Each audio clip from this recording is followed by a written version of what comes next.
Hello, and welcome to My Xbox and Me, episode 106. I am one of your hosts, MC Fixer. Alongside me, the man behind the reviews, Gary. How are you, sir? I'm all good, thank I'm you. coming up with a better nickname. I know. It's not I perfect, it's not amazing, but it's your second week in. We're getting there. All right, we're getting there. I don't mind man behind the reviews. It's Yeah. almost mysterious. It's not. It's not quite where I need it to be. Do you know what I mean? I've got to give like Kevin. What was Kevin? Kevin was. Oh shit. What was Kevin? Joe was Spanish meatball. Ross was the Scotsman. Kevin was shit. I'm gonna have to go back and listen to old episodes. What was Kevin? Oh, Kevin, I'm sorry. I forgot your nickname. Well, anyway, this is My Xbox and Me, our weekly Xbox show. If you want to get things early, head over to patreon.com/MCFixer. Audio is $3, video is $4. You keep the lights on, you keep this show running, literally. Thank you all to the Patreon supporters that we have so far. We've got a new go up for anyone who wants to interested in seeing this. Me and Haley are gonna do a karaoke night over on twitch.tv/MCFixer. Yes, If we hit the $350 goal, which we're only $25 away, so if we can just get a couple people, give a couple of dollars, we will hit that goal. Which we still got to the end of the month to hit. So I'm praying. I need that in my life. Yeah, that should be a good one. It should be a good one. What else? Other housekeeping. If you're not subscribed, head over to the YouTube channel, youtube.com/my Xbox and Me. If you're watching it live right now on the YouTube channel, please be sure to hit the subscribe button. It means a lot to us. We're still working on a few bits for the channel. I was thinking about some bits and bobs. I've got some ideas. Just play with me, chill with me. Don't literally play with me. I won't bullshit too much in the beginning this week because we have got a jam-packed show. It is a jam-packed show of news, and there's going to be a little bit of raging. I can feel it. But Gary, how have you been? What have you been up to? I've been doing my usual thing, just chilling, trying to play games. I love it. Just so casual. Just been doing my usual thing, chilling, playing games. I see you have started streaming over on twitch.tv/wordsaboutgames. Twitch.tv/wordsaboutgames. That's the one. I saw you playing some Star Wars Battlefront, some Overwatch. How's the streaming been going? How are you liking it? It's been good, man. Like, people have been dropping in and talking, which is great. That's amazing. People have been witnessing how bad I truly am at first-person shooters, which has been fun. 100%. 100%. Yeah, I'm 100% terrible. You probably vouch for that. You know what? For me, it's a case of I love it when it's totally different playing a game on stream than it is playing a game off stream. It really 100%. Is. People don't seem to understand that though. But I play really a lot better off stream than I do on stream because I'm trying to focus on chat. I'm looking at this and doing this. Got lights on. I'm not relaxed. It's like a whole different production of a show. It's almost like a performance as opposed to just playing a game. Yeah, see, I've said that before. But not like it doesn't mean you're being fake when you're off camera, but you are. I always say you're the best version of you while streaming, where you have your bad days, trust me, I have them regularly. But you are the happy-go-lucky, usual, hyped up self, other than your laid back in just your boxer shorts, chilled out. Do you know what I mean, self? I mean, I was wearing boxer shorts. So, okay. Well, I missed that stream. Jeez. Well, it's cut off, isn't it? So you can't see. Apart from Star Wars, which we will get to, what has been in your box this week, Gary? What have you been playing? I have been desperately attempting to get to the end of Assassin's Creed Origins. Oh, how are you getting on? How are you liking it? I know your review's not out yet, obviously, because you haven't finished it. What's the gist so far? I keep going back and forth. I'll tell you why. Go on. The combat, love it. I wasn't a fan at first because there were so many changes from the usual kind of Assassin's Creed combat, and it's it's changed. I'm not sure if I'm a fan. I'm a fan.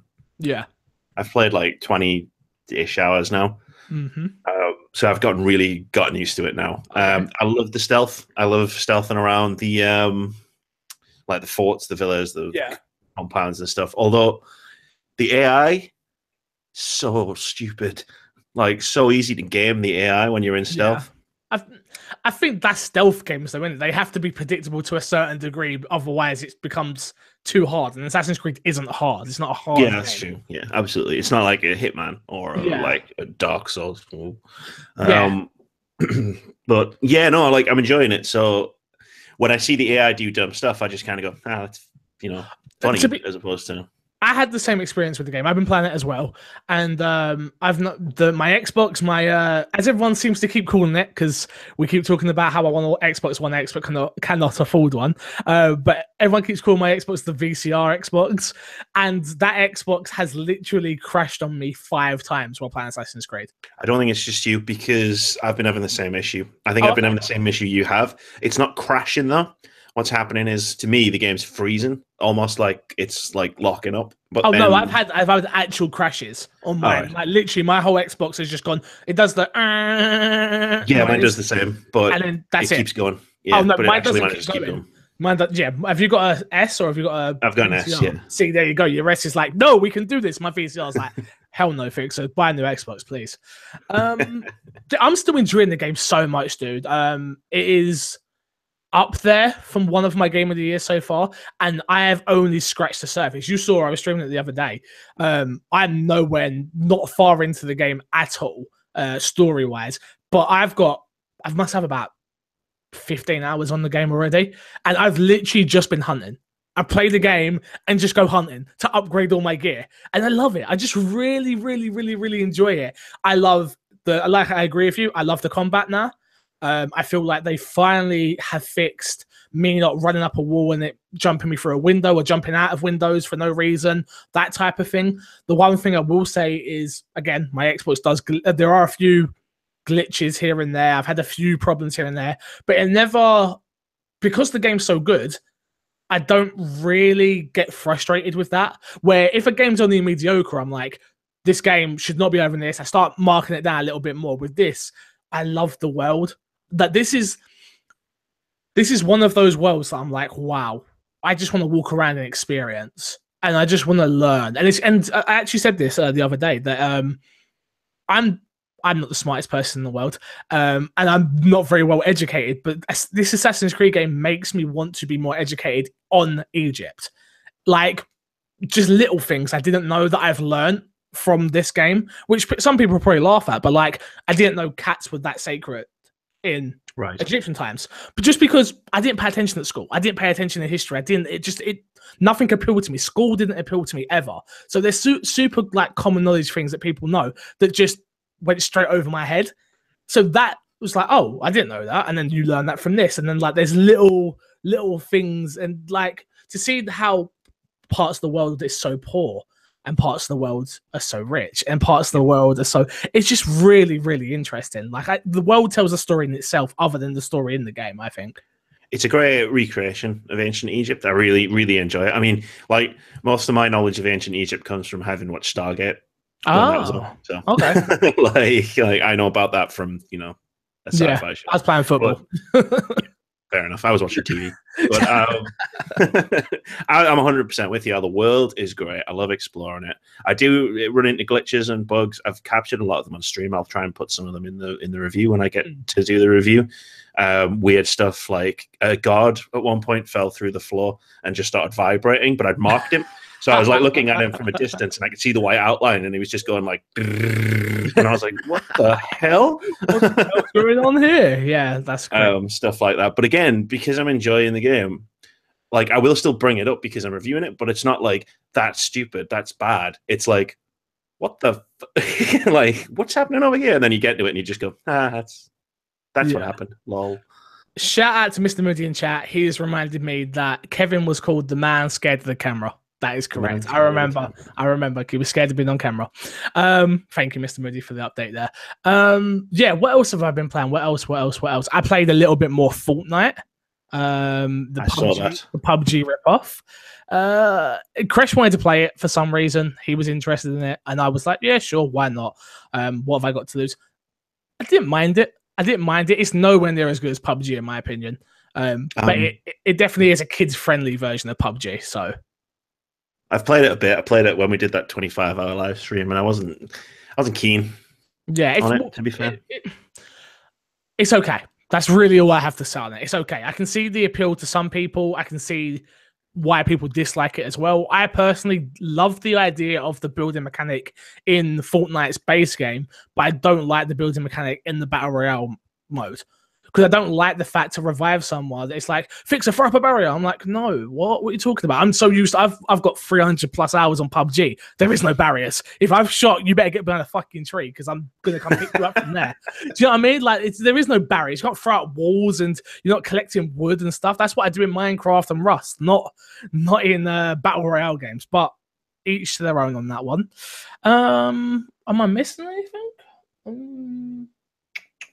No, I think that's it. I think that's all I've been playing. That sounds right. And some other stuff on my Switch, but not for this show. Let me tell you that. Not for this show. Well, that's what's in our box. Gary, let's get on to topic of the show. Here we go. Topic of the show this week is Star Wars Battlefront 2. If you know anything about the gaming industry and you're listening to this show, I'm sure you do. You've probably read and heard most of this before, but you're going to hear it all again, but from our perspective. Star Wars Battlefront 2 is going through a hell of a time right now.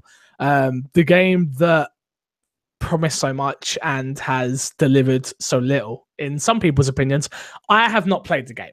Gary, before we jump into all of this and you give your opinions, you've actually played the game. I've seen you play the game.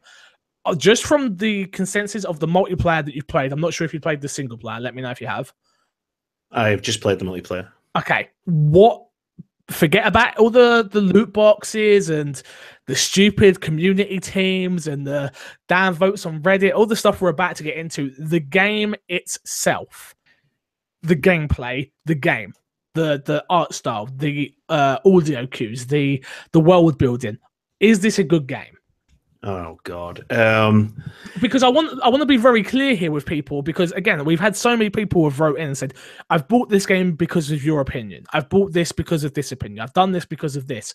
And I think it's very easy to get into what we're going to get into on topic of the show, which is going to be all the negativity around the game, which, again, have an opinion on, don't get me wrong, and I will be voicing it here very shortly, but that doesn't take away from the game. I haven't played, that does take away from the game, but not the gameplay itself, I should say. I've not played the game, so I can't actually talk if it's a good game. You have. Okay. Here we go. Now, I will preface this by saying that it is very difficult to remove loot boxes from the opinion of the game, purely because of how the progression is set up in the game, because essentially that one is tied to the other. So it's difficult to talk about the gameplay without talking about loot boxes. Which we're going to get to, but yeah. I mean, visually and audio, I can easily do that straight away. Looks and feels like Star Wars. It's great. That's it. It looks and feels like Star Wars. Like Star Wars Battlefront, like the first one. The big appeal of that was it's like a Star Wars power fantasy. Yeah. And Battlefront 2 is kind of the same thing from that perspective. From the pure gameplay perspective, it's okay. There's reasons why it's not great, which we're about to get into. Yeah. Some of the maps don't feel quite great. Like they're really well designed as Star Wars locations. For example, there's a Death Star map in Galactic Assault, which is the 20v20 multiplayer mode. Excuse me. And that it looks great and it's really, really good, cool to run through as a Star Wars fan, but as a PvP first-person shooter multiplayer map, it's not great because it's a bit too open. There's not quite enough cover, especially for 40 people having a big firefight. So you tend to get hit a lot, especially by, say, specialists who have long-range sniper-style weapons. Okay. So I can say I would had a decent enough time. That's a good starting point. You've had a decent time with it. All right, let's get into it. This I don't know where to start because I've got a lot of information here. So I'm going to start with Reddit. So a Reddit user, MBM Maverick, posted on Reddit. Seriously, ? I paid $80 to have Vader locked. This is where it all started for me. So this Reddit post goes up and the EA community team respond with this statement, which is, and I quote, "The intent is to provide players with a sense of pride and accomplishment for unlocking different heroes. As for the cost, we selected initial value based upon data from the open beta and other adjustments made to milestone rewards before launch. Among other things, we're looking at average per player credit earned earn rates on a daily basis, and we'll be making consistent adjustments to ensure the players have a challenge that are compelling, rewarding, and of course, available via gameplay. The rest of it we don't need to read. So this spawns from the fact that some people realized in the Star Wars Battlefront 2 multiplayer that characters like Darth Vader and Luke Skywalker were going to cost, I think, if I'm incorrect, 'cause I couldn't find the original post. It was 50,000 credits. It was 60,000 credits originally. There you go. 60,000 credits, which worked out to be a ridiculous amount of gameplay in the way of how you earn the credits. There was outcry. This Reddit post by the EA community team is now the most downvoted Reddit post ever of all time. And this is where I want to start my rant personally. And I'm going to read this again. The intent is to provide players with a sense of pride and accomplishment for unlocking different heroes. Now, I wanna before I say this, and I say this all the time, I respect every game developer out there. You work God knows how many hours developing games. I don't want to believe you're the bad guy in this. The community team, you've got a job to do. I do community stuff. When shit's on fire, your job is to try and put that fire out. But the intent is to provide players with a sense of pride and accomplishment for overpriced characters because you want us to spend more money. No, I'm done. I'm absolutely done with this shit because I was the guy that sided on the. I've been called a company apologist a few times before, and I've got no problem with that. I see things as a business. I always have done. My dad owned a small business. That's how I've been brought up, is to make money. Try and make as much money as you can. I've changed over the years, but I see it from a business point of view. You fuckers. You fuckers. Yes. Did you honestly think you were going to get away with this? Let the hate flow. No, it's not even hate. I don't want to do it like I'm not hating on people. This is just you have taken the. I'm not a Star Wars fan. That's the crazy thing about this, and this has got me so heated. You fuckers, you actually tried to get away with this shit. You actually had the balls to try and charge 60,000 credits and multed into this amount of time. You thought you were going to dick us like this. Really? And you know what? I noticed, because I listened to the Funhouse podcast, and I will let you talk in a second, Gary. I'm sorry. And I was listening to the and I watched their gameplay, because I haven't watched a ton of gameplay yet. And it's just got Luke Skywalker sitting there locked the whole time. Like, come on. Give me your wallet. Give me the money. Come on. How dare you? This gentleman, MBM Maverick, spent $80.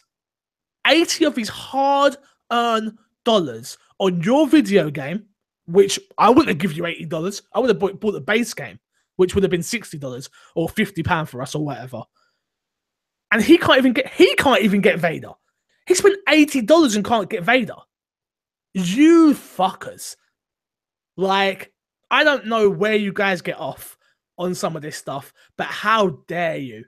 How dare you try to take advantage of your fan base like that?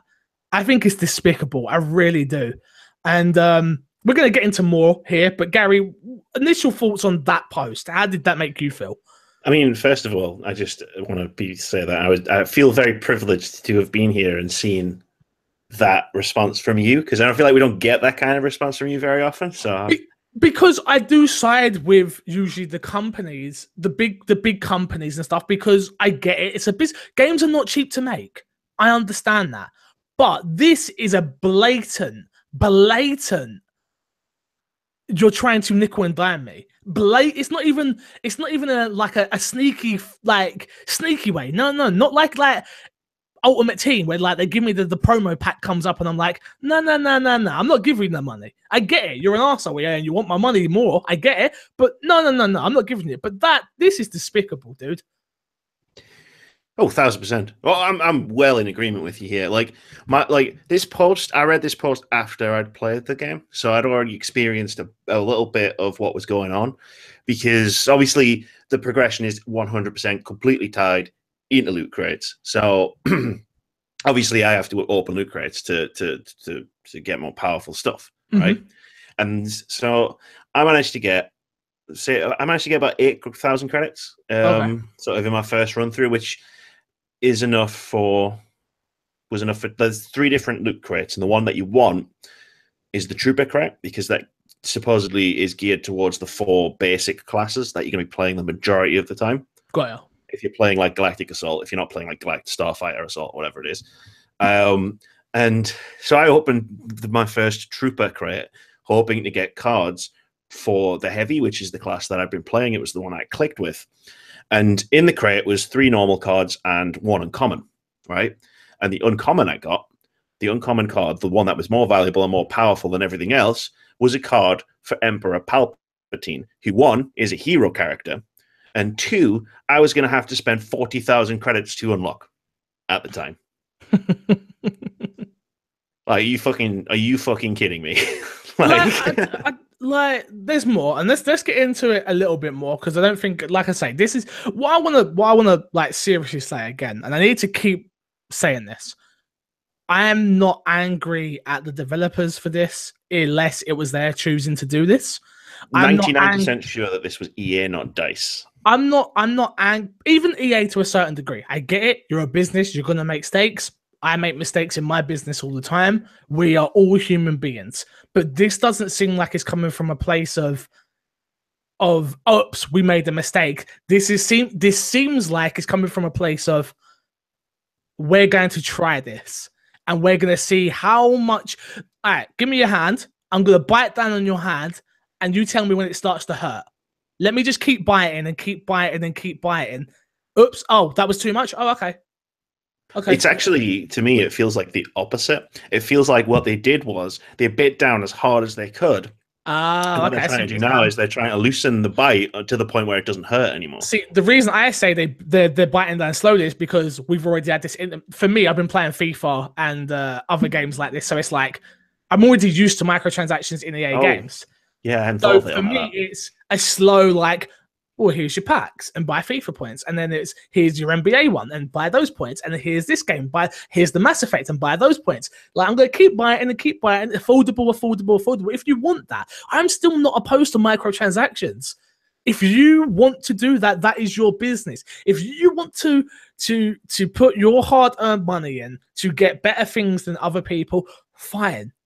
I've got no problem with that, and as long as they've done it in the right ways, I've got no problem. But this is disgusting. Let me just move on real quick. The next piece of what come out after this was in response to fan feedback from EA Access. Let me quickly just move this over.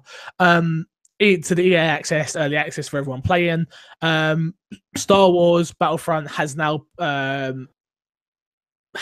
reduced the amount for characters like Skywalker and Darth Vader. Characters are now available from 60,000 to 15,000 credits. Other characters like the Emperor and Chewie are 10,000 credits, etc., etc.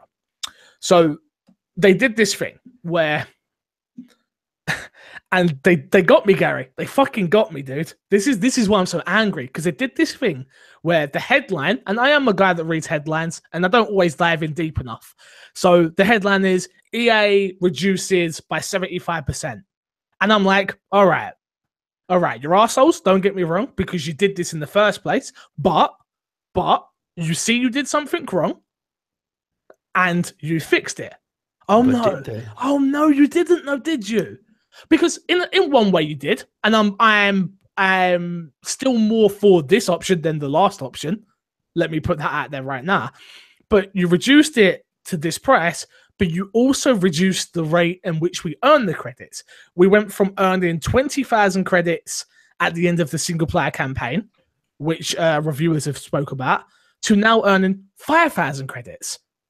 Fucking dickhead. So you couldn't even give us a character for you being bad. For you biting too hard on my hand, you couldn't even go, do you know what? Keep your 20,000 credits. Here's your Skywalker. No, because I still want your money. I still want your wallet, Corey, Fixer, Spearman, whatever you want to be. I still want that money. So no.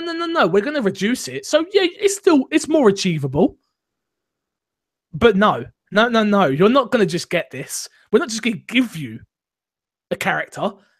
We're not just going to give you that. No way. You go earn it. Go earn it. Even no. Why? They do something good and then do something bad straight away. Like, what is wrong with them? It's just it doesn't sound like real life, but it is. But it does sound like real life. To me, it sounds like real life. Again, we're getting angry about video games, and I am quite angry about this and the reason I'm angry about this, and I want to again say, is because if this would have worked, this would have been the cadence for every EA game going forward. Oh yeah. If we didn't have the social media that we have now, they would have got away with this. If we weren't, and I get people saying, "Oh, we're bitchy and this, that, and the other," and like developers coming out that were armchair devs and all this stuff. Like, no, we're passionate about things that we love. People love Star Wars. I don't even love Star Wars, and I care about this. Do you know what I mean? And I know what you mean. Unfortunately, we go on. There's more.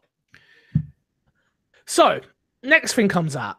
If that wasn't bad enough of that being reduced, someone did some snooping, and by snooping they just did some numbers, because that's apparently they bought a game, so they want to do numbers. Like, that's what this has come down to, Gary. That someone bought this game, but instead of enjoying the Star Wars game that they bought because it's meant to be fun, it's video games. No, instead they've done number crunching. Exactly. A dedicated number cruncher and Soren Camper. Sorona Camper. Soren Camper. Yeah. Over at Star Wars Gaming, created a formula estimating percentages chance of card drops, credits given for duplicate cards, and the average of crafting parts given per box. So this boils down to, it emerges that the players are looking at over 6 months of playtime, 4,528 hours to be precise. If you don't have the time, to incline to devote 6 months of your life to the game, Camper estimates that paying for 3,111 crates this time would cost you $2,100. So if you wanted everything in the game, everything in Star Wars Battlefront 2, here are your options right now. You can give 6 months of your life devoted to just this game, like it's a fucking job, like you have nothing else to do to unlock everything. Or don't worry, EA's got your back right here. Give them $2,111 and you can unlock everything. What? I get it. I get that you want this game to have life. I get that you want this game to have like longevity. I get that you want a fan base. I get Star Wars fans are some of the most hardcore fans I've ever met. And they hate it when I say Jar Jar's my favorite character. And I mean it. I hate that. I mean it. I love Jar Jar. Like, he's the man. But are you for real? Who has 4,528 hours? Like, and I get it. Like, I'm not like, this is just ridiculous. I'm a reviewer, and I don't think I put that much time into games in an entire year. This is ridiculous, dude. Like, it goes from one thing to another, and you find this stuff out, and then you find like something else to top it all off. Now, we're talking about people's lives here, people. We're talking about developers here, people. People that make entertainment for us. That we buy, don't get me wrong. But then we hear that EA developers have been receiving death threats. What the hell is wrong with you people? Whoever you are, somebody clip this, and if you know somebody's done this, you need to go sit them down and talk to them. And if you listen to this show and you sent someone a death threat, turn me off and unsubscribe, because I don't want you. You do not send death threats to people that create media. You do not send death threats to anybody for that matter. Amen, brother. No. What are you doing? We're human beings. We get passionate and we get angry. I totally get that. We do. That is what we do. And that is this show. Don't get me wrong. It's an opinion-based show. That is literally what it is. But you're going to send death threats because somebody, we don't even know the ins and outs of this, and you're sending death threats to people because someone might be misinterpreted on Twitter. because somebody might have said the wrong thing, because somebody might have done the wrong thing. Yeah, EA have effed up this, and they have effed this up truly, and they are in a bad shape for me right now. I am so close to not even bothering with this game at all. And along with that, oops, hitting my mic away, I apologize. And along with that, I am ready to boycott EA games altogether. The problem I have there is I love FIFA. And when FIFA's the only decent football game about, sorry, Pez, I haven't got much option. But I tell you right now, death threats are not the answer. If you want to hurt EA, do not buy the game. Do not be the type of person that sits around preaching to people how, oh, loot boxes suck. Oh, this is terrible. Oh, this, that, and the other. Rubbish, rubbish, rubbish. And then go buy the game. Don't do it. Because you've learnt nothing and you've done nothing. I don't know, Gary. No, you do. You seem like you're talking complete sense. You do, man. Like, I feel like I've gone on a bit of a tyrant today. Sorry. Death threats are shit. Don't do them. And actually, if you're that angry about Star Wars Battlefront 2 or any other game, and you feel like you need to send a death threat to a developer, a publisher, a community manager, anyone, just sit back and think for a second, because the argument you're trying to make becomes that much harder if you're sending a death threat along with it. Because then people like us, who are trying to talk about this in a mostly calm and measured way. A passionate way, I think, is the way I look at it. I look at it as we're talking in a passionate way, yeah. We can't do that if people are getting death threats. That's just where it ends, right? For me, it's a case of like, what the hell? What the hell? Like, I'm not going to just brush over this death. That's why this is the last part. And it's like, you do what you want with your money. Everybody. But don't be the person who sits behind their keyboard bitching about this and then goes and buys the game. Don't be the person who sends death threats to people. No, that's not us. Go downvote it on Reddit. Go dislike the video on YouTube. Go and, I don't know, like, do something better than death threats to people. I even get constructive criticism. And I even get criticism. But death threats is not the answer. I even get just being angry. But no, you have to draw a line somewhere. 100%. 100%. Unfortunately, we have to go into an ad read here. So this episode of My Xbox and Me is brought to you by Mike Lynch. Thank you, Mike, for sponsoring the show. Appreciate it after all the death threats. Be sure to go check out youtube.com/Mike Lynch. He says he is back from his hiatus. He just put out a new episode of his podcast that I say you should go check out. He's got a new co-host as well. See, I do listen, Mike. You don't believe I do. Just like Mr. Moody doesn't believe I listen to the Glorious Movie Cast, but I do. Be sure to go check him out. He is amazing. He's been supporting this show for God knows how long now. And without him, I would be in a lot of trouble. Again, patreon.com/MCFix. So go check it out. Thank you, Mike, for your support, and I appreciate it, sir. Should we get into the news, Joe? Joe, Jesus Christ. Whoa. Hang on. Wow, fuck. Let's end it here. That was a good run we had, Gary. But, I mean, what was it? One and a third episodes? 1.5 episodes. Oh, shit. Let's get on to the news, shall we, Gary? Jesus Christ. And hashtag Fixer was wrong. Fixer was wrong. Maybe. Early sales indicate the Xbox One X is blowing away everyone's expectations. Early numbers are encouraging. The Xbox One X has sold 80,000 units in the UK in its first week of release, according to GameIndustry.biz. That is not only pretty high for the region, given the PS4's popularity in Europe, but it's also a figure that took the PS4 Pro 4 weeks to hit last year. X gonna give it to you. X gonna give, dude. This is crazy. This is seriously crazy. Like, shout out to Dan Only. I'll shout him out again because he said it. He said people just want powerful stuff. He said people don't want a PC. People want a console. And I don't get me wrong. I didn't disagree with him on that, but I didn't it was too late. I didn't see the appeal of the console until a week before the console was coming out, and I didn't see it selling this well this early. This is all before Christmas, dude. So think about how many are going to sell around Christmas as well. Definitely. I think some of this is down to, I think a lot of people underestimated how many people own 4K TVs. For reasons that I can't get into on the podcast, a lot of people buy 4K TVs. Of course, yeah. Okay, cool. I'm with you.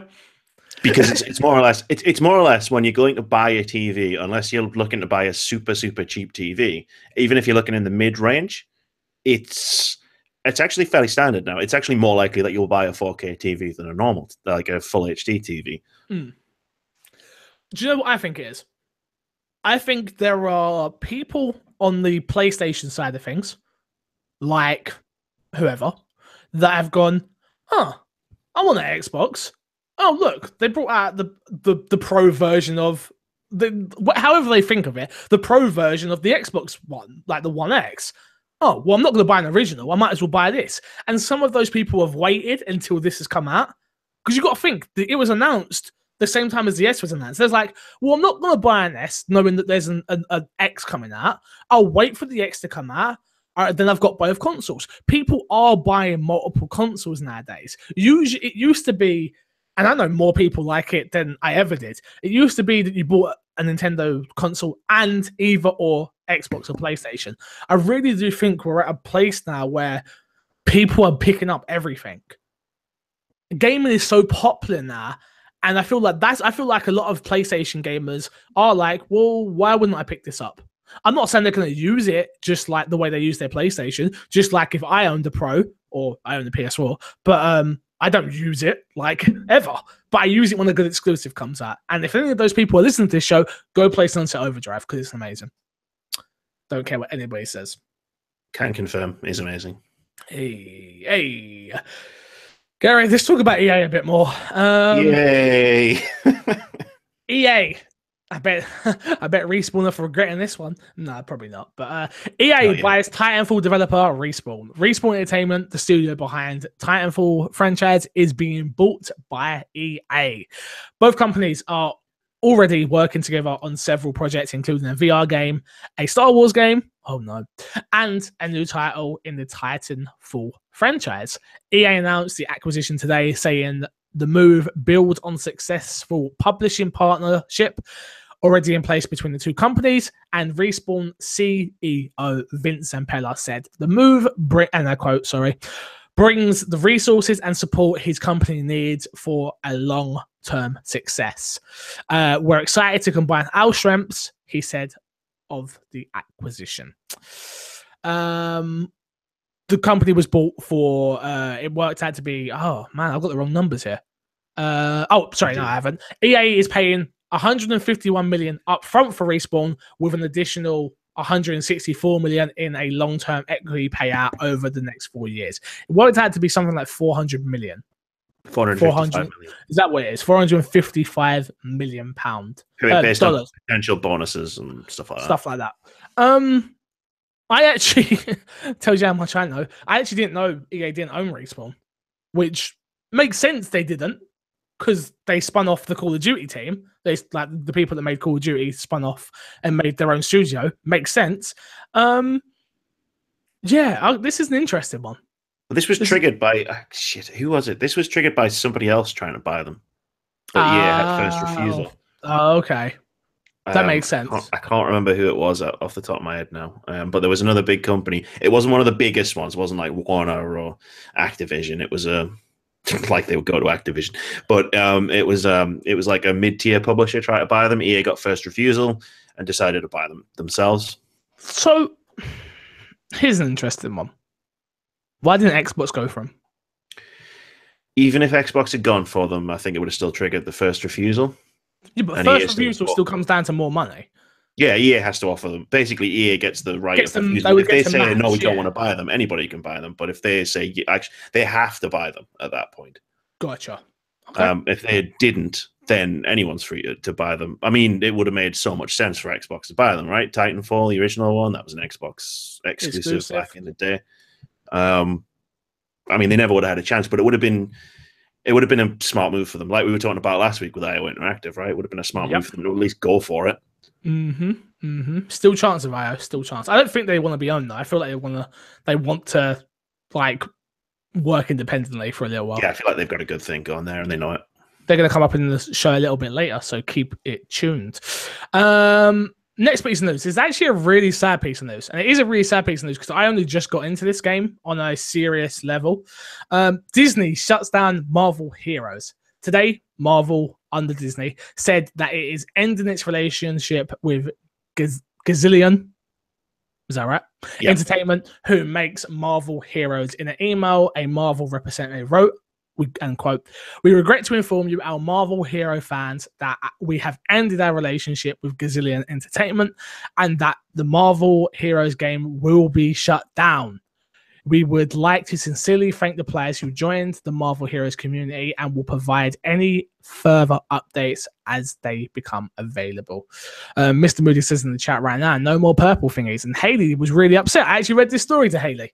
The Haley show, for anyone knows that, my fiance. Me and her were playing this co-op. We actually never finished the story, but she got to the level cap before me. This is how much she loved this game. And the writing was on the wall for this game for a while. If you know anything about the game, they do weekly updates. They hadn't done their weekly updates for like 3 weeks. There was meant to be a 4 Ragnarok piece of content in the game that didn't come, so it was coming, but it's still come a little bit of a shock to me. The thing that shocks me the most is how quickly they're moving with this. I haven't got all the details here, but Gazillion put out a tweet saying that I believe, if I'm not incorrect, the game will be shut down from the 31st of December. Yeah, 31st of December. That is crazy.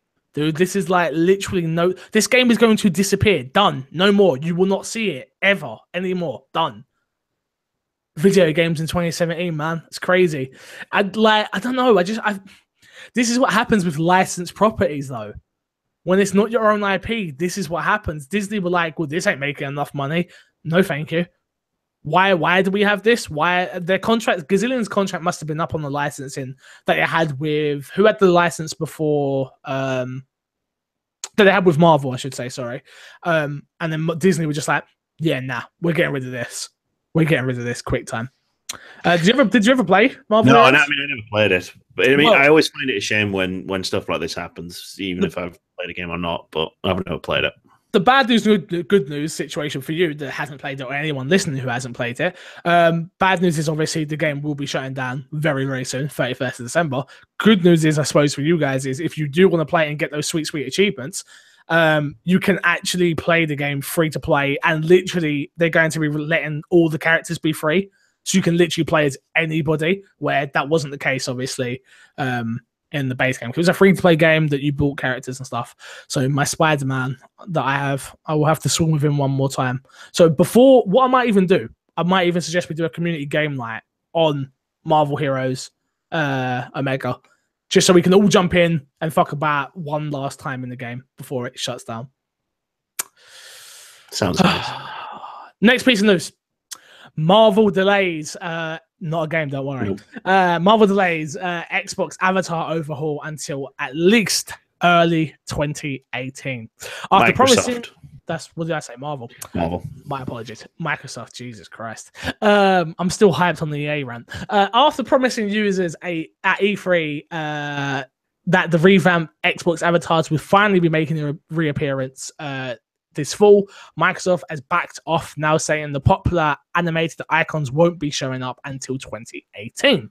In response to a fan inquiry, Xbox VP Mike Ybarra tweeted that the avatars will most likely appear sometime early next year, citing them, make them great. Cool. No problem. I can wait. I'll be honest with you. I can wait. Not a big deal to me. Do you like avatars? Did you care for avatars? Did they do anything for you? I had a brief phase where I sort of kept changing the stuff on my avatar back in the Xbox 360 days. Yeah, I liked. There was this go-karting. I don't think it was go-karting, but there was a karting game on the arcade store on the 360 that I played. And you could play as your avatar. I enjoyed that. It was a lot of fun. I think I played that Doritos game. Oh yeah, the Doritos game was cool. The Crash Course Doritos game. That's the one. Yeah. I enjoyed that. I also enjoyed Buzz, or not Buzz. 1 versus 100. I never got to play that, Dude, that's what they need to bring back. Those like community event like things. That was awesome. It was so much fun. Like me and my friends would all do an Xbox Live party, getting together and be like, "Oh, are we gonna get in? Are we gonna win something?" Never did actually get in, but we did have one friend that got in and played. Yeah. Against the 100. But yeah, that used to be so much fun, man. But yeah, use your avatar for that. I know, again, Haley, she owns a tiger and she loves the tiger on it, so I'm sure she cannot wait to have it. I'm pretty sure my avatar is dressed in a Vancouver Canucks jersey because they did a whole NHL thing and has the hockey stick and just messes around with the hockey stick.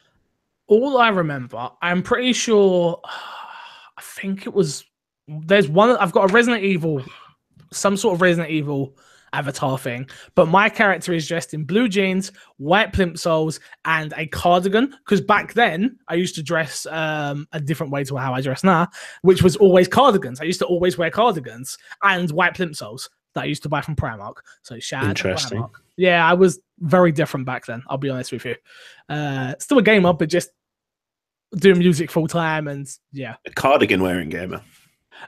I was a cardigan wearing rapper. That was the weird thing. If you go back and look at old photos of AG Fly, which was my rap group, like everyone else is dressed all urban, and you got me in a black cardigan with a white plain t-shirt and blue jeans, like trying to act all cool. Like, yeah, fix it. You're not cool. You're a geek. Go do a podcast, you mug. You still have the backwards cap. No, I didn't wear hats back then either. Oh hell! I've actually become more urban as I get older. As my mum likes to remind me and say, "You're not 15 anymore. Stop wearing hats." And I'm like, "Shut up, mum." She don't get to tell me what to do. I don't live under her house. You can't tell me what to do, mum. No more. Yeah. You can't tell me what to wear. Yeah. Next piece of this. 15 years ago today, which is actually today, Xbox Live officially launched. Thank you to the millions of gamers who joined us on the incredible journey over the last few years. Tweeted Xbox. Man, 15 years. Can you remember the first time you logged into Xbox Live? Because I can. Yeah, I can. Do you want me to tell you when it was? Yes, please. It was, in fact, 15 years ago. No, was you at the start? I was there at the beginning. Halo 2 had just come out. The campaign, I just finished the campaign. All-nighter, of course. Like, of course. Literally. Actually, I was at university that day. I had a class, a late class. The copy of Halo 2, I'd missed it. It had gone to the post office. So on the way to class, I'd picked up Halo 2. It was in my bag, and I was sat there. It was a 3-hour lecture. And 20 minutes in, I'm just sat there, and I'm thinking, I have Halo 2 in my bag. Why the fuck am I here? So, like, halfway through, we had a break. We had a break for the lecture, and I just went home. I was like, I'm playing Halo 2 tonight. I gotta play Halo. Literally all night, did the campaign. Early morning, I was like, I'm knackered, but it's a weekend. I'm gonna play some multiplayer. So interesting. I wasn't a Xbox gamer at all on the original, as I've said many times on the show. I was actually a PS2 gamer, obviously, as most people were. A lot of people were PlayStation gamers back then. And the interesting thing was that the first time I logged into Xbox Live was I got an Xbox for Christmas. And I didn't actually log into Xbox Live then. I think it was like a week later, just after Christmas. I think I got internet really late. Like, we didn't have internet in my house. Like, the funny thing is, like, internet culture to me is like super, like, kind of new. It's not like a thing that has always been around in my life. So yeah, I remember though, it was there was a guy that my dad owns a game shop around the corner, and this guy around the corner owned a tile shop. Which is no longer there. But he was saying he was into gaming, obviously, and he used to come into my dad's shop a lot. And he was saying, I'm playing this game called Ghost Recon, but I'm playing it online. And I'm like, oh, what's that? I remember my dad, I love my dad, but if you ever listen to the Fix and Friend podcast, I'm sure you'll hear stories about my dad. So my dad owns a game shop, but never gave me games. He wouldn't lend me games. He wouldn't give me games. Nothing. Like if I wanted games, I had to buy the game. I remember buying Ghost Recon from him off so I could go play with his friend online. So I went back home. I had Ghost Recon, I had Gears of War, and I had Pro Evolution. No, I didn't have Gears. Yeah, Gears of War and Pro Evolution Soccer 6. Remember all of this. And I remember logging on and being like, playing online. I had to play downstairs because my internet was downstairs. I remember my mum come home and I was actually playing Pro Evolution Soccer. And she was like, oh, what are you doing? I was like, I'm playing online against some kid in Brazil. And she's like, oh, like, oh my God. That was like the shocking thing. Like, and yeah, I just remember loving it. I remember Xbox Live changed my life, man. I've made some amazing friends over Xbox Live. I'll shout out to my gamer tag is still XOB Fixer, which was my old clan tag. XOB. Like I had so many friends. I remember I don't know if he listens to the show, but he definitely jumps in my Twitch chat every now and then. Spoonie. I remember when Resident Evil 5 dropped and he texted me saying, I'm on my way home from school. No, he rang me saying, I'm on my way home from school. I've got Resident Evil 5 and we started it. I was like, I've only done the first mission. It's like, wait for me, do not start it. I remember my uncle, going off on a mad tangent here, my uncle had a wedding the next day and I faked being sick at the wedding so I could go home to play Resident Evil 5. Shit. Nice. Dude, it was Resident Evil 5. Yeah. I mean, when I played Resident Evil 5 with my friend, came down from Newcastle to Leeds, where I was living at the time. Midnight launch. They gave us the game about 11 o'clock because we got kicked out of the pub. We were waiting in, walked past game where I had the pre-order, and they were literally just like, they were open, so I just went up. I was like, hey, pre-order. They just went, yeah, have it. Mint. So when we finished the game at like 5, 6 a.m., because obviously play the whole thing, couch co-op, start to finish. I think when we finished the game and it gave you the leaderboard, it was like we were like in the top 20. I remember I remember being in the top echelon on the first level. I used to speed run it just to try and get up further. Yeah, man. The game wasn't amazing, but I've got good memories of that game. I've got to be honest with you. Fun fact about Xbox Live: when it launched, it was completely free. Not no more. Yeah. It's funny that some people have Xbox Live though, and like don't have Xboxes, and don't have Live. Like to me, that is mind-boggling. Like you miss out on games with gold if you don't have Live. You don't play online at all. Like you miss out on the free-to-play weekend stuff they do. Like, and it's not that expensive. I don't think £40 for the year is that bad personally. So, some people are just single-player gamers, aren't they? Exactly. But even for the games with gold games, it's worth it. I think. And just to add on there, we'll hear about it again. Download Borderlands. Tales from the Borderlands, everyone. Make sure you do it. Next piece of news. Big news coming from, how do I pronounce this? Is it Armature? Armature, yeah? All right, cool. Yeah. Armature Studios tomorrow. And then I added new Recore, ? Realizing that Armature actually made some of my favorite games that I didn't realize, which was Batman Origins, which is my favorite Batman game. Don't at me. Metal Gear Solid, the collection. Do not at me. Batman Origins is a phenomenal game. I said no comment. Yeah, well, sure. But big news coming from them tomorrow. Apparently, they're going to be teasing their new game or announcing their new game. So that should be interesting. Will it be an Xbox exclusive? We don't know, but keep your eyes on their Twitter to see what is going on next. Gary. Fix. Next piece of news. Hitman developer lost the rights to Kane and Lynch. Which I'm kind of like, okay, because like Kane and Lynch kind of sucked. But I was about to say, was anything of value lost? IO Interactive lost the rights to make Kane and Lynch sequels when its ties with Square Enix was severed earlier this year. The news revealed in an interview with GameIndustry.biz, where IO Interactive CEO Hakan. Why am I adding an N then? Hakan. Abrac. That like abracadabra, like that. Kind of. That makes sense. Yeah, discusses the shift to independent development after a management buyout saved them from souring negotiations with Square Enix. I'm gonna call him Abra. noted that IO lost Kane and Lynch and Mini Ninjas in the divorce, but the company managed to acquire control of the rights to the Hitman franchise as well as Freedom Fighters. Freedom Fighters, a game on PS2 that I didn't really like.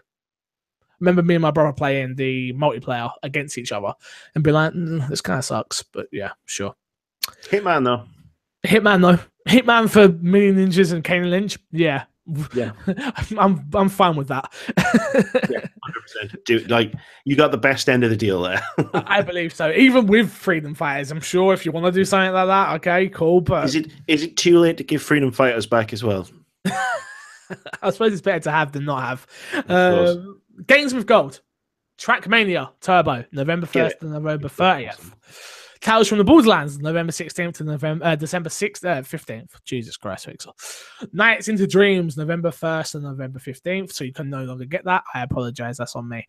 And Deadfall Adventures. I didn't download Nights into Dreams. No, it's not my type of game.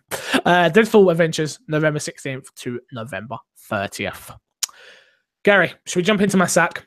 I've longed to hear you say those words. If you want to be in Fix a Sack, head over to my Xbox and Me podcast at gmail.com. That's my Xbox and Me podcast at gmail.com. And we've got a couple of emails here, so let's read them. And it says, hey fellas, I've emailed him before, but it was a while ago. I will miss the Smash Meatballs humor. He really made me laugh sometimes. Shocked to hear he's suddenly gone. I wish him luck. Gary will fit in just fine. He knows his stuff. I enjoyed listening to you banter on the latest podcast. Well, thank you very much, sir. Thank you. So, I have an Xbox One X. I'm coming from the OG Tank Xbox. We call that the VCR Xbox. And I have a 1080p TV. I am very impressed. Yes, the super sampling works well. Gears of War easily looks better, far more detail. 60 FPS in Horde is great too. But I think I'm most impressed with how it handles older, non-enhanced games. They look sharper, run smoother, and load times are far better now. I tried Dark Souls 3 and was blown away. I know the game like the back of my hand. Maybe you can help me then. Where it would hitch loading the levels while you're in it. It does not on the X. This for me is the reason I wanted the X. A beefier console with a lot of RAM to help with games, and it really works well. I'm in. No rush to buy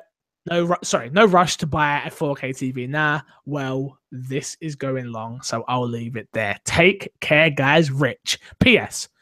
For the love of God, Fix, check your mic/headset connection. There's a loose connection there somewhere. You travel all over my headphones when you move around. Cheers. Do you know what? For you, I did check it. I don't know what the problem is. I'm going to go buy a new wire. All right? Just for you, Rich. Again, appreciate your email. So, we asked for opinions on the Xbox One X. And Rich is very happy with the Xbox One X. And he has a 1080p TV. So, that's all stuff you want to hear. That's all enjoyable stuff. I'm very happy with that. It's good to hear that the super sampling works really well. It's good to hear that it works even on games that have not been enhanced. No, it is really good to hear that it uses that extra power to make games run smoother, especially Dark Souls 3. Like, it doesn't hitch when you hit a loading. That's like miraculous. Thank you again, Rich, for the email. Please keep them coming. Don't be shy. I say, my Xbox and Me podcast at gmail.com. Definitely thank you for the very kind words in your email. Of course. And this last one says, hi, Fixer and Gary. Just listened to the last podcast and was surprised to see a new co-host. I was wondering how you choose your co-host. Is it 1, do they make content? 2, will they do it for nothing? 3, do they have an uncontrollable facial hair? But anyways, welcome, Gary, to the co-host hot seat. A big plus so far is that you don't have an annoying voice, for I like the last co-host. But onto my point of this email. Xbox One X has been all over the internet in recent weeks, but I'm amazed to see these comparisons videos have been popping up on every website that have been reviewing them. Why the fuck would you compare how well Assassin's Creed runs compared to the Xbox One S or Fallout 3 or any other game that is a million years old? Is that really a selling point? I have no desire to go back and play these games again, so show me how much better it looks and plays on today's games when compared to the PS4 Pro.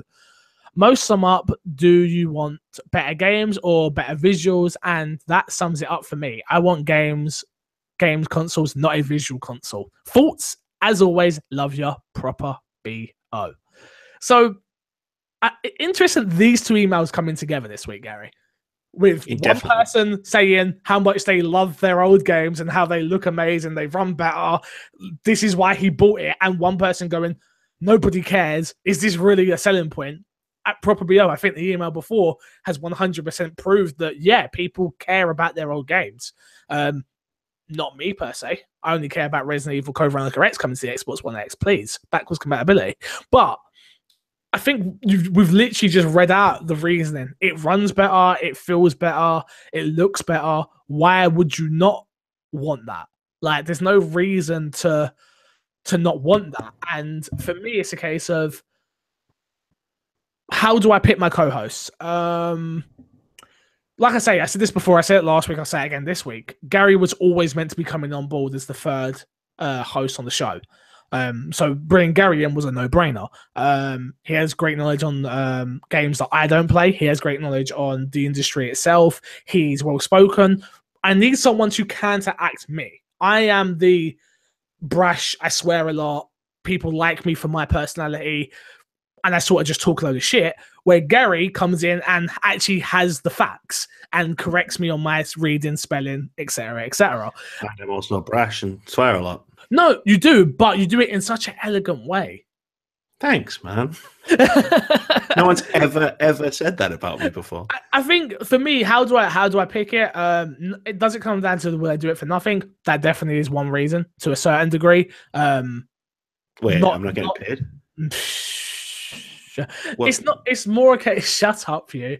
It's more a case of when this grows to where I want it to be, I want to be able to pay everyone. I don't like anybody working for free. Gary will get his My Xbox and Me t-shirt for free. Well, he'll get charged what I have to pay for it, and there's no profit in it. There you go. But yeah, and the uncontrollable facial hair, no, that just seems to happen. I don't know what the hell is going on. Just everyone's got beards apart from me. So, but on a serious note, do they have to make content? Yes, they have to make content. They have to make good content. They have to have a good microphone. They have to know what they're talking about. They have to have different opinions to what I have. They have to challenge me. They have to bring something that I don't bring and something unique. It's not just a case of, there is thought put into it. I'll be honest with you. Me and Ross, I feel like we had a certain rapport together. Same way me and Kevin had a certain rapport together. Same way me and Joe had a certain rapport together. Same way me and Gary have a certain rapport together. I feel like the show has evolved. For every co-host we've had, the show has evolved differently. For better, in my opinion. It just takes a different turn depending on who we bring in. But yeah, there is thought put into it. It's not just a case of... I have a lot of backdoor conversations with people on Discord. So, yeah, there you go. I'm just tearing up over here at the number of compliments I've just gotten. Don't mind me. Don't let it go to your head. Too late. Yeah, so that is that. That's a long old show. That's a long old show. Gary, let's plug and get ourselves out of it, dude. Where can you find me? Well, I just did a 27-minute Call of Duty World War II review over at youtube.com/WordsAboutGamesUK. The content is good. The time, we're going to work on that. Yeah, and like I say, the content I think is amazing, personally. I think you are, and I've had people tell me this on my Twitch stream before as well. I think you're amazing at reviewing. I love the way you review games, the way you speak about games. I don't always agree with some of the stuff you say, but you still put it in a way of like, oh, I can see where you're coming from. I may not agree, but I love your reviews. They're amazing. Thanks, man. You just put in the Facebook group. Jesus, chill. You just put in the Facebook group that This one wasn't on the My Xbox Me channel just because the pure fact it was on PlayStation that you had it. I did try to edit. I did look at the video to see if I could try to sort of edit around where it was going to show PS4 things, but it was just impossible. Yeah, it's not even worth it. And but yeah, we are working on certain things. Things are going to be improving on that channel itself very, very, very, very soon. What's your Twitter? Jerobolod, right? JEROBOLOD, Jerobolod. Have you ever thought about just changing it to No? Gary? You know what? That was the name I came up with on the fly the very first time I played D&D, and it became like my everything, my candle, my original YouTube channel, Xbox, PlayStation, Nintendo, Steam. Fair enough. Fair enough. Yeah. I can't argue. I've always been MC Fixer, so I really can't argue. And again, you can find me at youtube.com/MC Fixer. If you want this show early or any other goodies, head over to patreon.com/MC Fixer. I really can't stress it enough. We do hope to one day, I know we all jokes aside, but we do hope to one day be able to pay Gary, pay other people to produce content on the channel. It does say MC Fixer, but it's not like that. MC Fixer is a business that I want, that branches out to My Xbox and Me, that I want to be able to put everywhere. It's not just me. It does literally keep the lights on right now. I'll be deadly serious with you. I will be moving soon, so oh god, I'm not ready to move because my rent's about to double. So I'm really not ready. So if you can, and some people are like, yo, this kid, I swear he's begging. It's like, I'm not begging. It's really hard to produce content on a regular basis and stream 8 hours a day and do everything else. So if you can, patreon.com/MC Fixer. Again, you can find me on Twitter at MC Fixer. If you put MC Fixer in, that is me. So until next week, I will love you, leave you, and see you all later. Bye, Gary. Bye.